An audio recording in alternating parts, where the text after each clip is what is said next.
أعمالنا من الله فلا مضل له ومن يضلل فلا هادي له أشهد أن لا إله إلا الله وحده لا شريك له وأشهد أن محمدا عبده ورسوله أما بعد إخوان الدين rahimahumullah.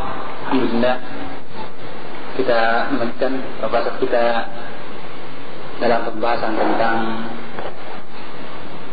ahkamul haid, hukum-hukum yang berkaitan seputar wanita haid dari pembahasan dalam kitab Fiqh Haid wan Nifas, fikih tentang haid dan nifas.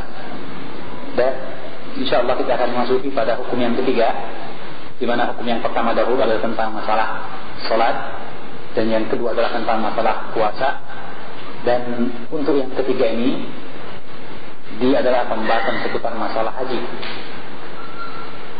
Asal itu yang ketiga kata Syekh at-tawaf bil bait, yaitu tawaf di Baitullah Ka'bah.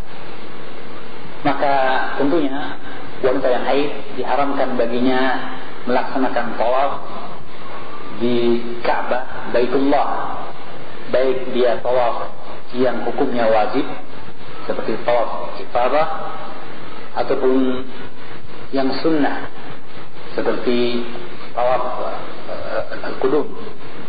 Wala yasihhu minha liqawli Nabi sallallahu alaihi wasallam li Aisyah lamma hadat if'ali ma yaf'alu al-hajj ghayra an la tatufi bil bait hatta tadkhuli. Jadi bahwa diharamkan bagi wanita yang haid melaksanakan tawaf yang wajib maupun yang sunnah, dan tidak sah dari mereka pelaksanaan ibadah tawaf tersebut. Artinya, jika seorang wanita melaksanakannya dengan sengaja, mungkin karena menganggap bahwa waktunya sangat sempit, misalnya ketika dia akan melaksanakan tawaf ternyata dia mengalami haid, dan jika ia menanti sampai bersih kemudian tawaf, maka ia akan ditinggalkan oleh kelompoknya atau kloternya, kelompok terbangnya. Maka jika ia menyangka seperti itu, akhirnya ia melaksanakan juga tawaf dalam keadaan tetap masih haid, maka hukumnya tidak sah tawafnya, hukumnya tidak sah, dan dia melakukan perkara yang diharamkan, yang itu berarti dia terancam dengan dosa. Adapun dalilnya adalah hadis yang sahih oleh Bukhari Muslim dari hadis Aisyah radhiyallahu anha, ketika ia mengalami haid, maka Nabi mengatakan, lakukanlah semua apa yang dilakukan oleh para haji, kecuali engkau tidak boleh tawaf di Ka'bah hingga engkau bersih. Maka di sini Nabi membolehkan bagi Aisyah melaksanakan semua ibadah haji, seperti sa'i antara bukit Safa dan Marwah, ataupun wukuf di Arafah, atau mabit menginap di Musdalifah dan Mina, atau melontar jumrah, dan bentuk-bentuk manasik haji yang lainnya serta umrah, maka ia boleh dilakukan. Karena Nabi laksanakanlah semua yang dilakukan oleh para haji, kecuali engkau tidak boleh tawaf di Ka'bah. Ini menunjukkan bahwa tawafnya terlarang, haram hukumnya, dan konsekuensi dari larangan jika dilakukan berarti tidak sah.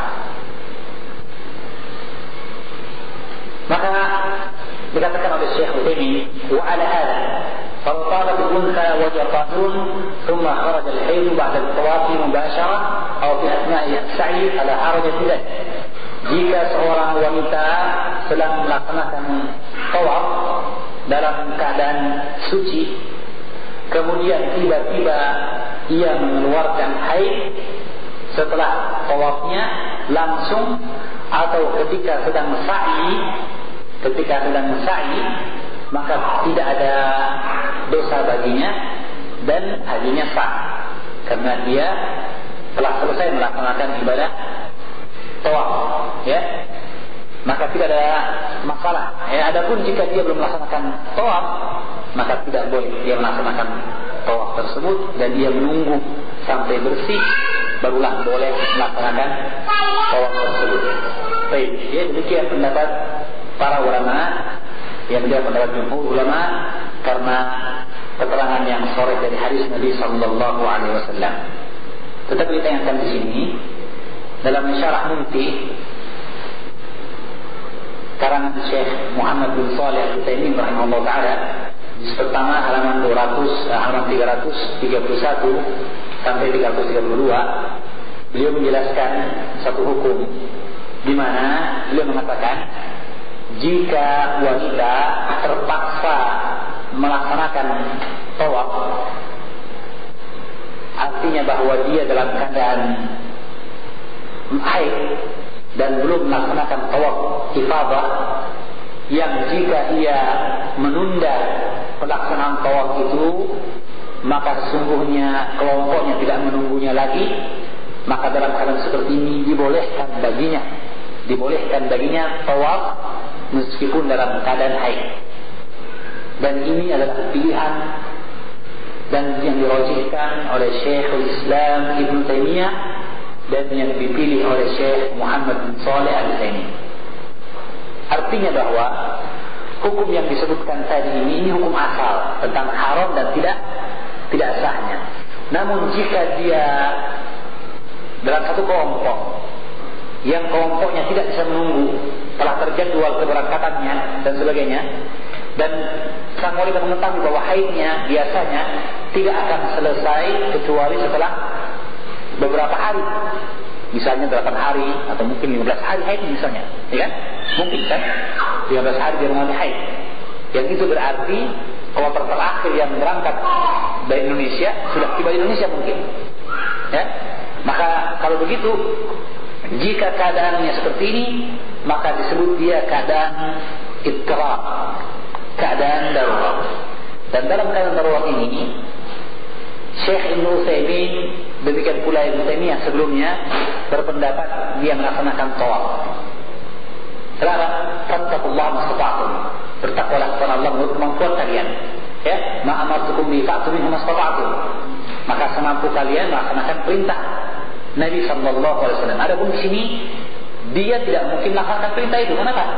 Karena dia akan bersih dari haid nanti setelah kelompoknya pergi berangkat.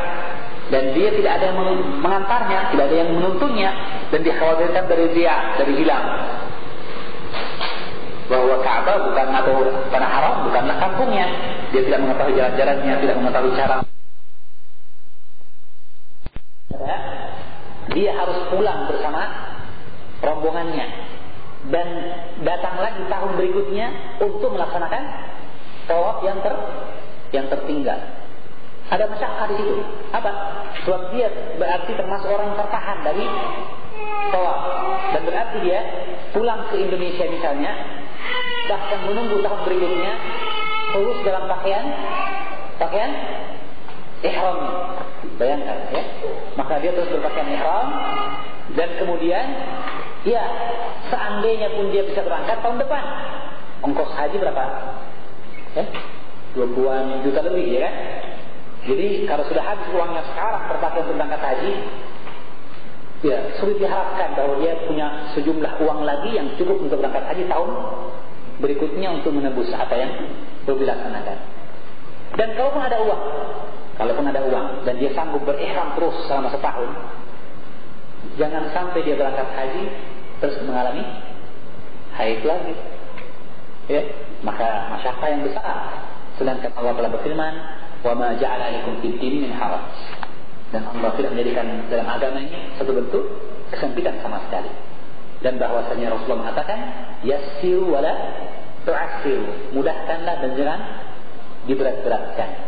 Ya, maka ini menunjukkan kepada kita bahwa kalau begitu dibolehkan menurut pendapat Ibnu Taimiyah dan yang dipilih oleh Ibnu Utsaimin, dibolehkan bagi wanita melaksanakan tawaf meskipun dia dalam keadaan haid.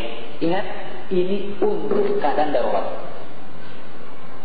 Tapi mungkin orang akan bertanya, jika itu benar, jika itu dibenarkan dan dibolehkan, bukankah mungkin pula Aisyah dahulu ditinggal oleh Nabi? Ya, dia berangkat haji bersama Nabi dulunya. Mungkin kan ditinggal? Mungkin. Tapi mengapa Nabi tidak mengatakan kecuali kalau kamu khawatir ditinggalkan? Jawabannya bahwa sesungguhnya itu mungkin saja terjadi, tapi ternyata tidak terjadi. Dan bahwa Nabi menanti Aisyah. Setelah Aisyah bersih dari haidnya, maka diperintahkanlah Abdurrahman bin Abi Bakar, saudara dari Aisyah sendiri, untuk menemani Aisyah ke Tan'im dan kembali melafalkan niatnya untuk haji tersebut. Kemudian dia berangkat untuk melaksanakan tawaf.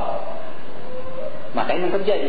Berarti bahwa Nabi menunggu Aisyah, dan bahwa keadaan lapang bagi Nabi untuk pulang kapan saja yang dia inginkan. Ya.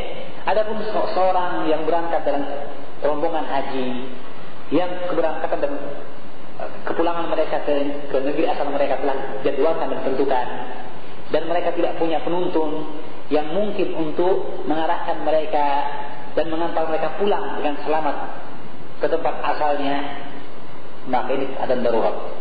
Keadaan darurat, ya. Jadi ingat, ini keadaan darurat, artinya keadaan spesial. Ad-daruratu tubihul mahdurah. Dan kaidah dalam syariat mengatakan keadaan darurat membolehkan perkara-perkara yang asalnya mahdzur, terlarang. Seperti masalah daging bangkai. Faman ittaqwa ghayra baghin wala 'adin fala itsma 'alayh. Barang siapa dia terdesak min ghairi 'adin wala baghin wala 'adin, tanpa perbuatan maksiat dan melampaui batas, maka tidaklah ia berdosa. Meskipun hukum asal daging bangkai adalah haram, meskipun telah diolah dengan olahan yang begitu menarik, menu yang begitu mengundang selera, tapi bahwa dia bangkai hukumnya haram, ya. Tetapi kalau keadaannya terpaksa, seorang khawatir akan kebinasaan, maka dalam hal seperti ini maka dia memakan menurut hajatnya itu dia mampu melepaskan diri dari bahaya kebinasaan. Maka demikian pula hanya di sini hukum asal tawaf dan wanita yang haid adalah haram dan tidak sah jika dilakukan. Tapi karena keadaan darurat maka dibolehkan. Wallahu a'lam bishawab. Segini yang perlu kita tambahkan dari kitab Syarh Mumti juz yang pertama halaman 331 sampai 332. Wallahu a'lam bishawab. Segera jelas. Sekarang hukum yang keempat, masih berkaitan dengan haji sebenarnya, yaitu bahwa ini yang tadi disebutkan tentang tawaf adalah tawaf ifadah.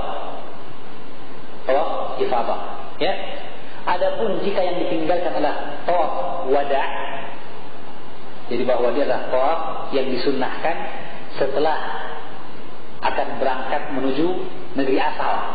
Istilahnya wada', perpisahan, ya.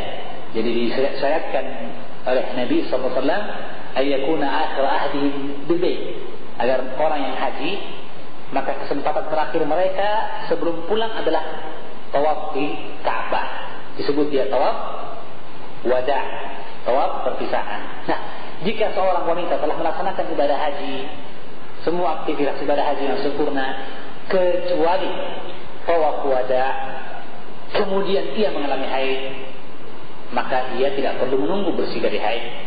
Dia boleh langsung yughadir ke Ka'bah, meninggalkan Ka'bah dan berangkat pulang ke negeri asalnya, ya.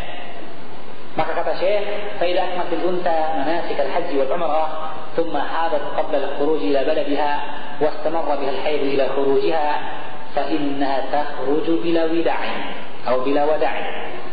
Jika seorang wanita telah menyempurnakan manasik haji dan umrahnya, kemudian ia mengalami haid sebelum meninggalkan, sebelum keluar menuju negerinya, dan haid terus ada pada dia sampai waktu keluarnya yang ditentukan.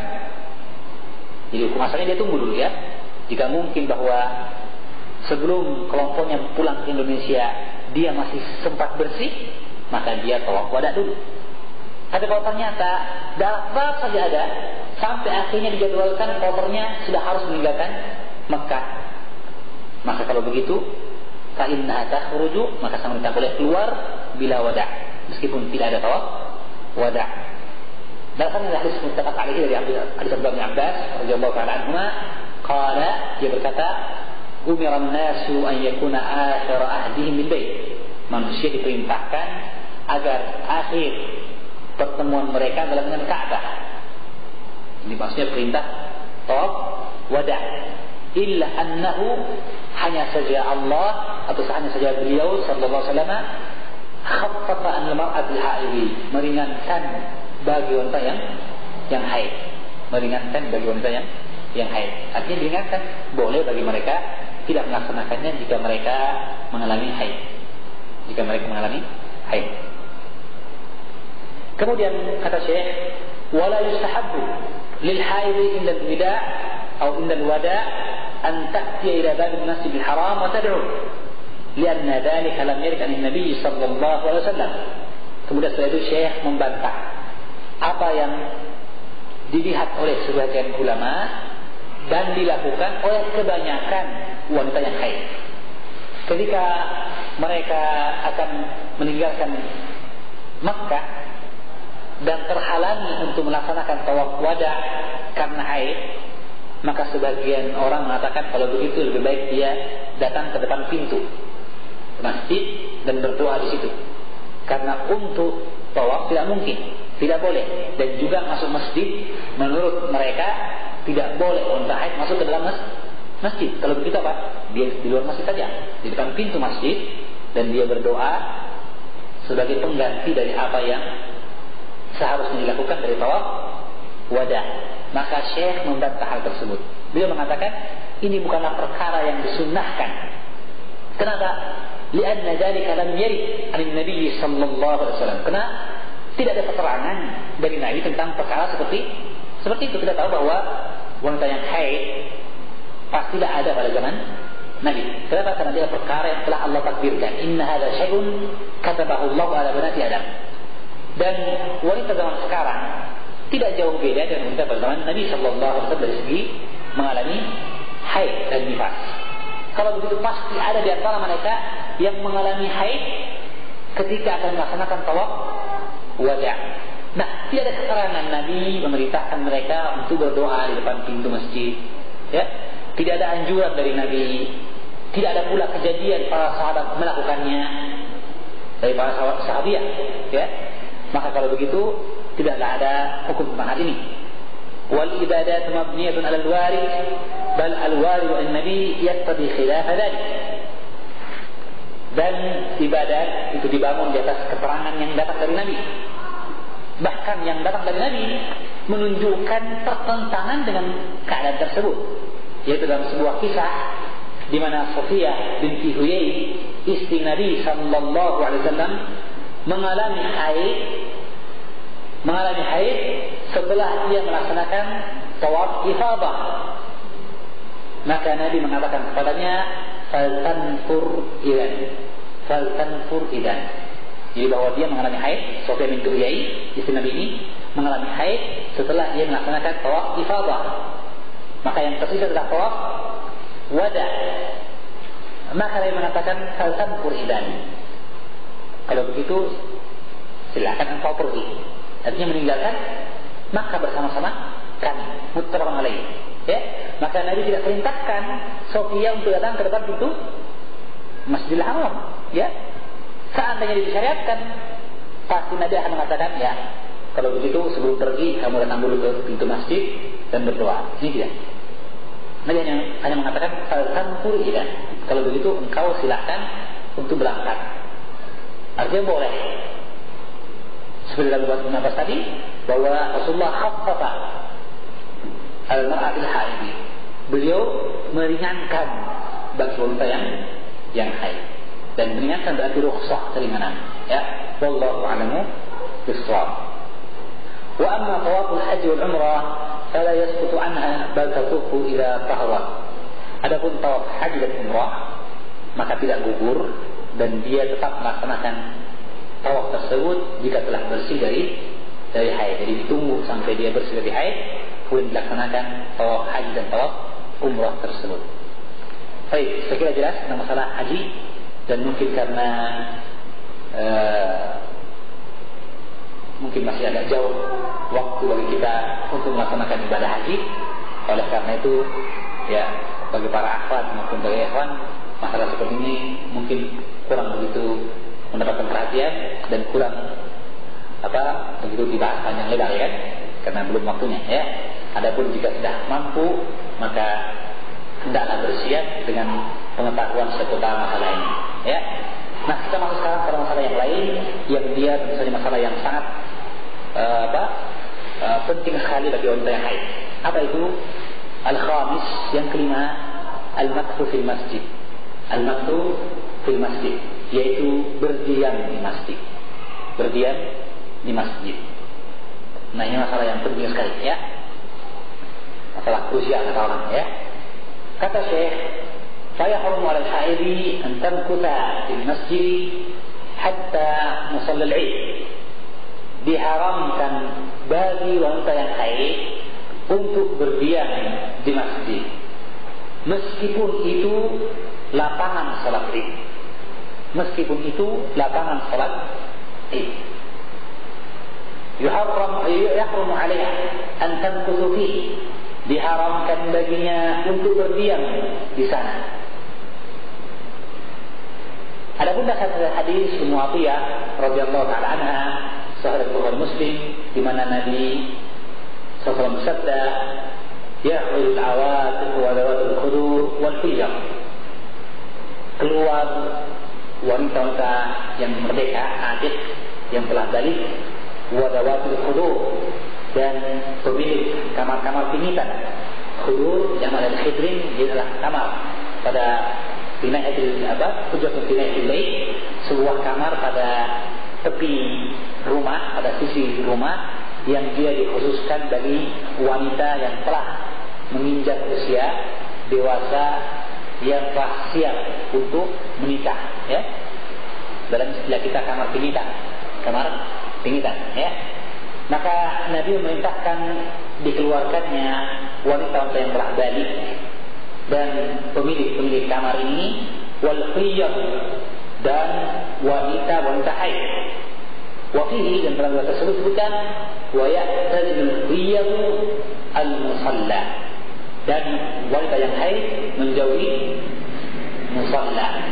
Musalla maksudnya adalah tanah lapang, karena ini salat Id.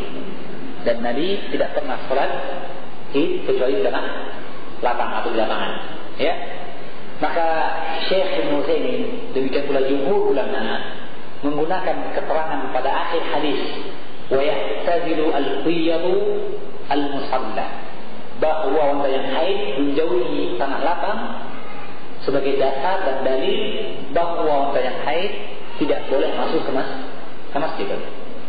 Jika tanah lapang atau lapangan yang dia bukan masjid tentu saja kan, bukan masjid, dia lapangan yang mungkin sebelumnya hanyalah tempat membakar kambing atau lapangan sepak bola atau tempat anak-anak bermain ya. Jika dia kemudian dipakai untuk sholat Id, dijauhkan dari wanita yang haid, apalagi dia yang merupakan tempat ibadah secara tetap, yaitu masjid. Apalagi kata mereka, kalau begitu wanita yang haid tidak boleh masuk di masjid, tidak boleh masuk ke masjid. Ingat, ini pendapat jumhur ulama. Dan hadis ini di antara hadis-hadis yang dipakai oleh para ulama yang melihat pendapat ini ya.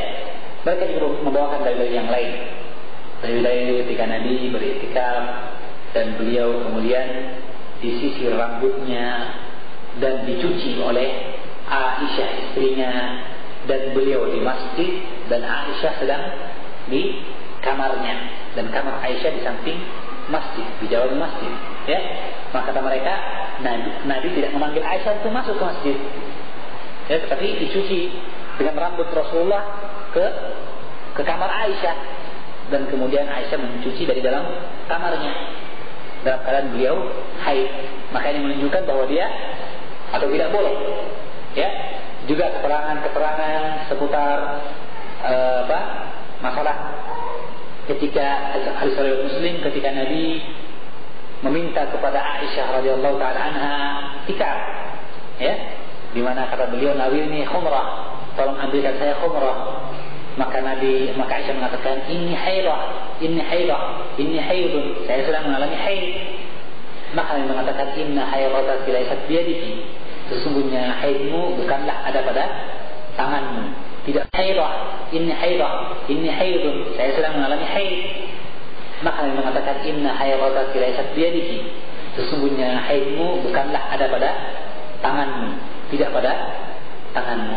Maka ini pun dijaga oleh mereka bahwasanya Aisyah diperintahkan untuk mengambil tikar. Maka kemudian Aisyah berkeberatan karena khawatir akan keadaan dirinya yang haid. Maka Nabi SAW mengatakan tidak perlu kau khawatir, toh yang masuk ke masjid hanyalah tanganmu dan haidmu tidak ada pada tanganmu. Ya. Nah, keterangan ini yang dipakai oleh para ulama ada jumhur yang berpendapat tidak bolehnya wanita masuk ke masjid, wanita yang haid masuk ke masjid. Baik, tetapi kita dapatkan bahwa Ibnu Hazm Al-Zahiri dan beberapa ulama yang lainnya melihat bahwa wanita yang haid boleh masuk ke masjid. Wanita yang haid boleh masuk ke masjid. Apa dasar mereka? Pertama, mereka mengatakan tidak ada keterangan yang sahih, yang kuat dan sharih dan tegas. Saya ulangi, pertama mereka tidak ada keterangan yang sahih, yang kuat betul, ya, yang layak jadi hujjah, dan yang sharih dan tegas melarang wanita haid masuk ke masjid. Ya. Adapun hadis yang sahih, yang kuat, tapi tidak begitu tegas. Mungkin menunjukkan larangan, mungkin juga tidak. Itu ada. Demikian pula hadis yang tegas, tetapi tidak kuat, lemah. Ya, ada keterangan ini. Adapun keterangan yang tegas dan kuat tidak ada sama sekali. Baik, pertanyaannya, lalu bagaimana dengan keterangan-keterangan yang dibawakan tadi? Ya, hadis Ummu Atiyah tentang wanita yang haid tidak boleh atau menjauhi lapangan salat Id. Ya, kemudian apa lagi? Tentang tikar, tentang Nabi dicuci rambutnya oleh Aisyah. Bagaimana jawaban hal ini? Maka para ulama mengatakan hadis-hadis tersebut memanglah sahih. Hadis-hadis itu sahih. Sebagainya muttafaq alaih, riwayat Bukhari, Muslim. Akan tetapi bahwasanya hadis-hadis tadi tidak tegas menunjukkan larangan. Tidak tegas menunjukkan larangan. Mari kita lihat dengan hadis yang pertama. Hadis pertama kata Syekh tadi apa? Larangan bagi wanita yang haid untuk, atau perintah bagi wanita yang haid untuk menjauhi musalla wa ya'tadil al-hayyadu al-musalla. Baik, perlu kita ingatkan di sini bahwa sesungguhnya apa yang disebut dengan salat di sini atau musalla di sini, pertama perlu diingatkan bahwa kita mengetahui sesungguhnya hukum asal semua tempat itu suci. Ya, Nabi sallallahu alaihi wasallam telah menjelaskan dalam hadis Abu Dzar Al-Ghifari ketika ia menyebutkan tentang ujitu khamsan la yutahunna ahadun qabli. Aku diberikan 5 perkara yang tidak diberikan kepada siapapun sebelumku, kelima perkara itu. Jadi khusus bagi beliau dan umatnya. Dan di antara perkara-perkara khusus itu adalah bahwa wajulat lana al-ardu masjidan wa tahura. Dan dijadikan bagi kami bahwa bumi ini, tanah ini masjid sebagai tempat sholat dan tahur dan suci. Ya, intinya apa? Bahwa bumi ini seluruhnya adalah tempat sholat dan boleh seorang bersuci dengan tanah, yaitu tayammum. Ya, ya, jelas hadis ini. Ya, sehingga dalam hadisnya, fa'ayyuma rajulun adrakathu shalah, maka dimanapun seseorang didapatkan waktu sholat atau dia mendapati waktu sholat, fa indahu masjiduhu wa tuhuru, maka di sisinya ada masjid tempat sholatnya dan alat untuk bersucinya. dimanapun engkau berada. Paham ini? Jelas ya? Nah, syahidnya, kalau begitu bumi seluruhnya disebut juga dia masjid. Ya. Kalau dikatakan wanita tidak boleh masuk masjid, sebagaimana wanita harus menjauhi tempat sholat ya, musola sholat id. Kalau begitu wanita yang haid tidak boleh tinggal di atas bumi. Ya enggak? Ya, karena semua tempat bumi adalah masjid. Ya. Meskipun ada khusus dalam tempat yang lain misalnya, bahwa al-ardu kullu masjid illa maqbara wal hammam. Kata Nabi, bumi seluruhnya adalah tempat sholat kecuali kuburan dan kamar mandi. Jadinya wanita yang haid hanya ditempatkan di kamar mandi atau di kuburan.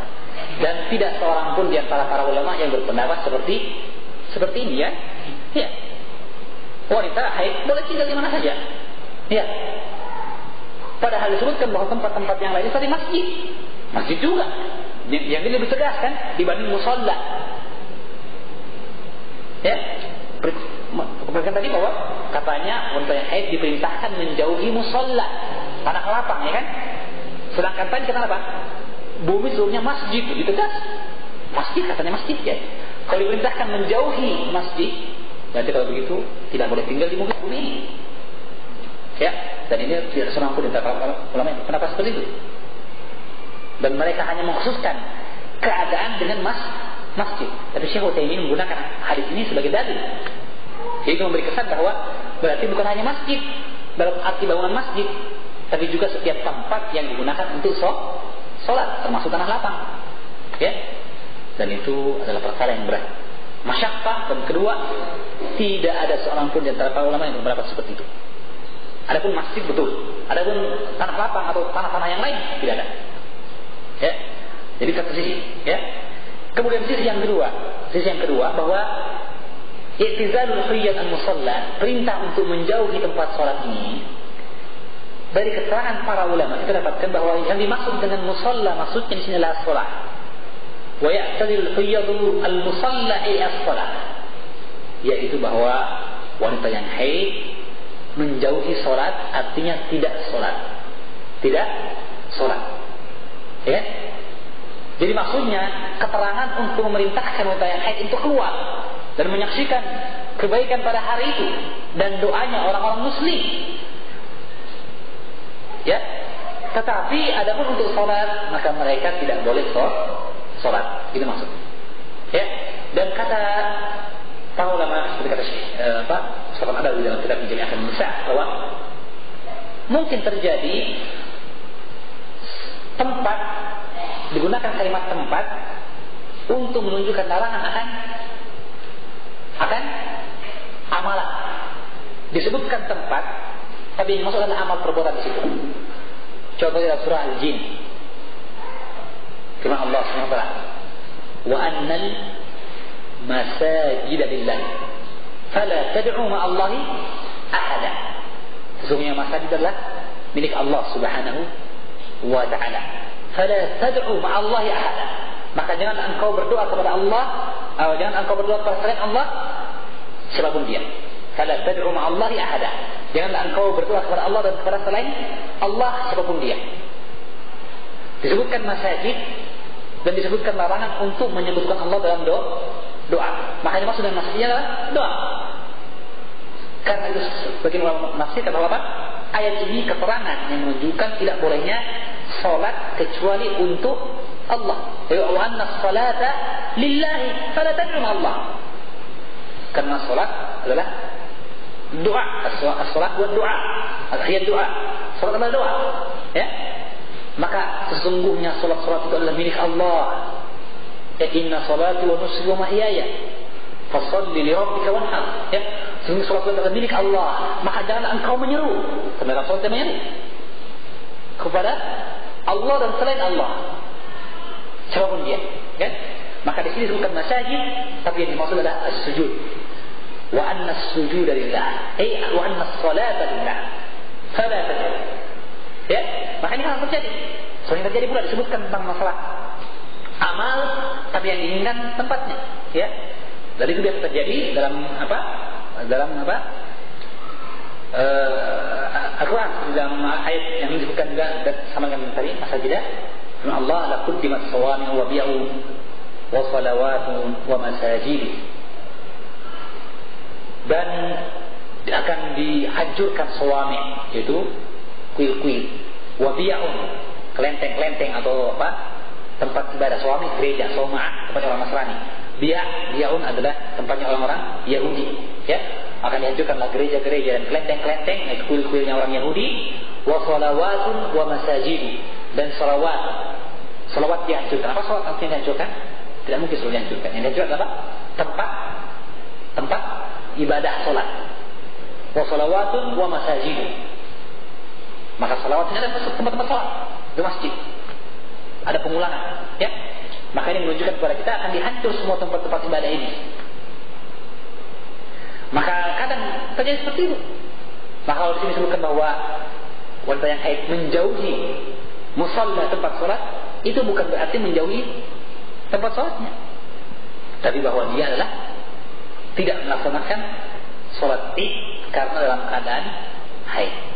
Ya, ini tafsir dari sebagian ulama. Sehingga kalau begitu, hadis ini tidak begitu tegas menunjukkan larangan. Tidak begitu tegas menunjukkan larangan, ya kan? Dan Nabi SAW ketika dia khutbah Id, ya kan? Tatkala dia berkhutbah kepada laki-laki, ketika ia melihat bahwa para wanita tidak mendengar atau kurang mendengar apa yang disampaikannya, maka ia pun pergi bersama Bilal dan diikuti oleh Abdullah bin Abbas, ya.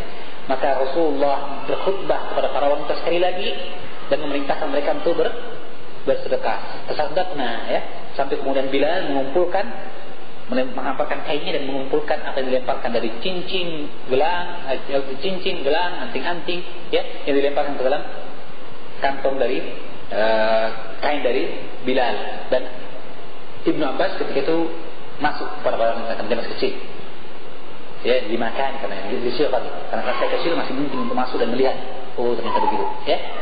Nah, dalam yang seperti ini disebutkan Nabi hanya mendatangi kelompok wanita satu tempat saja, bukan dua kelompok wanita, satu tempat wanita, ya. Menunjukkan bahwa wanita memang terpisah yang haid tersebut, tapi tetap dalam tempat sholatnya wanita. Mereka tetap ada di situ, hanya mereka agak memisahkan diri karena apa? Karena agar tidak memutuskan saf-saf jamaah. Buktinya Nabi menyampaikan dalam khutbah di situ dan tidak disebutkan adanya pemisahan. Bahwa mereka di luar, nanti setelah selesai sholat, maka mereka dipanggil masuk ke tanah lapang lagi. Ya, kumpul. Kami akan sampaikan nasihat, tidak. Nabi langsung menyampaikan nasihat. Wallahu a'lam bishawab, ya. Adapun hadis tarjihnya Nabi, cucinya Nabi, maka dijawab bahwa di sana Aisyah tidak masuk ke masjid belum tentu karena dia mengalami haid sehingga dia tidak mau masuk karena ada larangan, tidak, belum tentu. Mungkin dia tidak masuk karena apa? Karena di sana ada laki-laki yang lain, ya, yang jika dia masuk ke masjid dan mencuci rambut suaminya, apa yang kira-kira terjadi? Orang akan melihat semua, kan, menonton, ya kan? Maka karena malunya dia pun mencuci dari dalam kamar dan Nabi hanya memasukkan kepalanya ke kamar Aisyah. Itu jawabannya, ya. Adapun tentang umrah, tentang tikar, ini juga dibantah. Kita kata bahwa sesungguhnya para ulama berselisih tentang di mana letak tikar itu. Intinya itu, letak tikarnya di mana? Sebagian berpendapat letak tikar itu di luar masjid. Tikarnya di luar masjid, di kamar Rasulullah, sedangkan Nabi di dalam masjid. Dia sedang beriktikaf. Maka Nabi minta kepada Aisyah agar mengantarkan kepadanya dan menyorongkan kepadanya tikar. Tapi Aisyah berkeberatan, mengatakan saya sedang haid. Dia khawatir kalau saya masukkan ke masjid, berarti saya mengotori masjid atau melanggar larangan wanita haid masuk ke masjid. Ya, maka dia tidak mau dan mengatakan saya sedang haid, wahai Nabi. Sampai Nabi mengatakan tidak perlu kamu masuk, tanganmu saja yang dimasukkan, toh tanganmu tidak mengalami haid, hanya farjumu yang mengalami haid, ya. Maka kata Nabi, inna haidataki asad biyadiki, haidmu bukan di tanganmu, ya. Ini pendapat yang mengatakan bahwa tidak bolehnya wanita haid masuk ke masjid, ya. Tapi sebagian ulama tidak demikian. Yang benar bahwa Tikarnya di masjid. Tikarnya di masjid. Maka Nabi memerintahkan Aisyah untuk masuk mengambil tikar tersebut yang dia ada di masjid. Maka Aisyah khawatir dan mengatakan, ya Rasulullah sedang haid, tidak mungkin masuk ke masjid. Kata Nabi, tidak perlu, masuk saja, ambil. Karena sesungguhnya haidmu bukan di tanganmu, itu urusan Allah, bukan engkau yang mengaturnya. Itu ketetapan dari Allah. Syai'un katabahu Allah ala banati Adam. Tidak mengapa, masuk saja, ambil, berikan ke saya. Ya, maka kalau begitu hadisnya sahih, tapi tidak begitu tegas menunjukkan larangan wanita yang haid masuk ke masjid. Ya, itu satu sisi. Jadi itu jawaban mereka. Pertama, tidak ada dalil yang kuat sekaligus tegas menunjukkan tidak bolehnya wanita yang haid masuk ke masjid. Ya, itu satu sisi. Sisi yang kedua, keterangan-keterangan yang mengesankan, yang memberi faedah bahwa wanita yang haid boleh masuk ke masjid. Adakah itu? Ada. Yang pertama, hadis yang baru kita bahas tadi dalam masalah haji. Ketika Nabi mengatakan, if'ali ma yaf'alul hajj. Lakukanlah semua aktivitas yang dilakukan oleh para haji, kecuali tidak boleh tawaf. Nabi tidak bilang kecuali masuk ke masjid. Tidak. Nabi bilang apa? Kecuali tawaf. Dan memang tawaf harus dalam masjid kan memang. Ya. Adapun yang lainnya boleh dilakukan.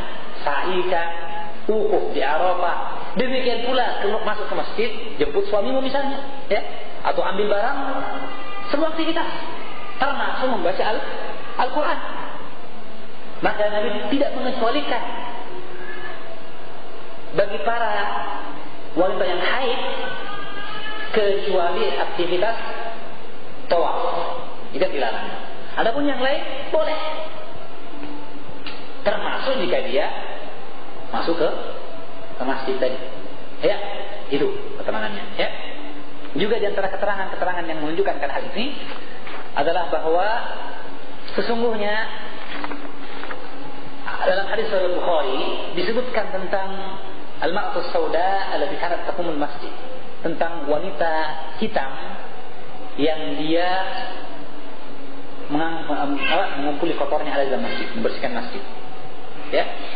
Yang dia asalnya budak yang diperdekakan, yang pernah kita ceritakan kejadiannya di mana dia kemudian dizalimi, dia akhirnya apa? Ya, dituduh karena dia membawa jalan-jalan anak majikannya, yang anak majikan ini memakai selendang berwarna merah yang berhias emas. Nah, suatu ketika selendangnya hilang, maka dituduhlah bahwa dia yang mencurinya, Maka akhirnya dia ditangkap dan diperiksa seluruh tubuhnya. Bahkan ketika akan ditelanjangi dan dibuka kemaluannya, bayangkan kezalimannya, sampai dibuka kemaluannya katanya. Artinya apa? Untuk mencari barang yang hilang. Selendang pada, ya kan? Kan perkara yang mengada-ada. Maka sang wanita budak ini kemudian berdoa kepada Allah, ya Allah, lain anjanillah, seandainya Allah menyelamatkan aku dari orang-orang ini yang zalim ini, saya akan tinggalkan negeri yang zalim ini ke negeri Islam. Maka kemudian tiba-tiba seorang seekor burung Hudayyah terbang di atas mereka dan melemparkan selendang merah tersebut. Jadi disangka daging, tinggal dirampas, diambil oleh burung tersebut, dan dengan kehendak Allah sang burung mengembalikannya tepat ketika sang wanita akan dizalimi. Ya, maka setelah itu dia pun kemudian memerdekakan dirinya, jadi membayar, jadi merdeka. Setelah itu dia pergi dan hijrah ke Madinah. Dan karena dia orang asing, tidak punya keluarga sama sekali di Madinah, akhirnya dia pun tinggal di dalam masjid. Tinggal di masjid.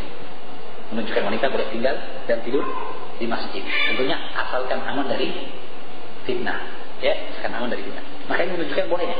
Dan kata Syekh atau kata para ulama bahwa tentunya wanita ini sama dengan wanita yang lainnya. Mungkin mengalami haid, ya, ataupun nifas kalau dia telah menikah dan sebagainya, istihadah, ya kan?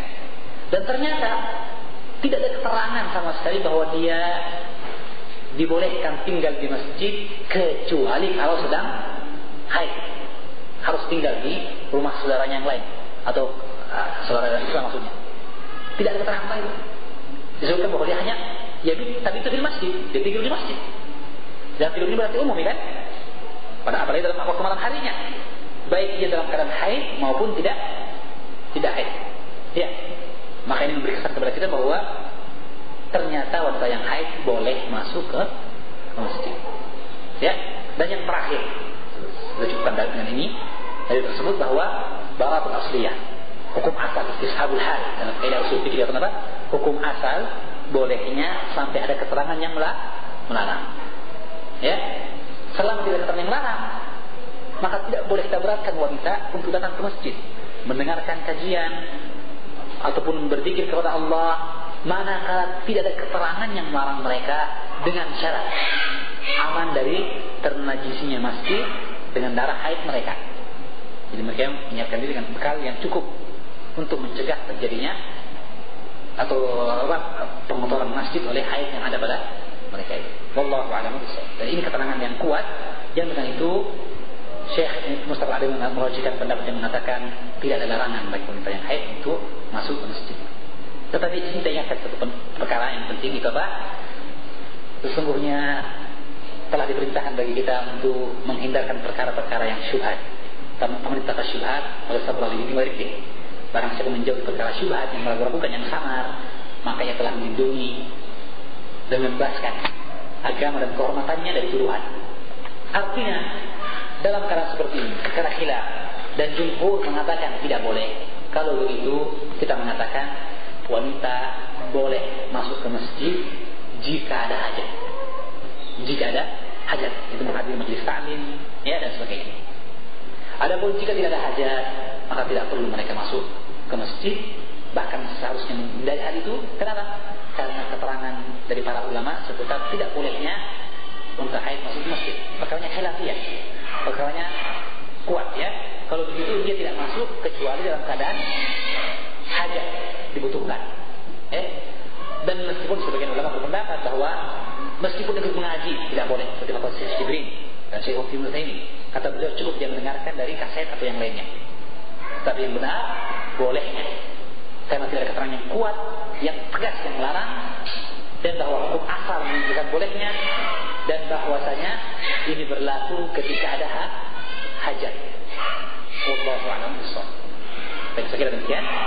Ada pertanyaan mungkin dari akhwat sebelum kita menutup pembahasan?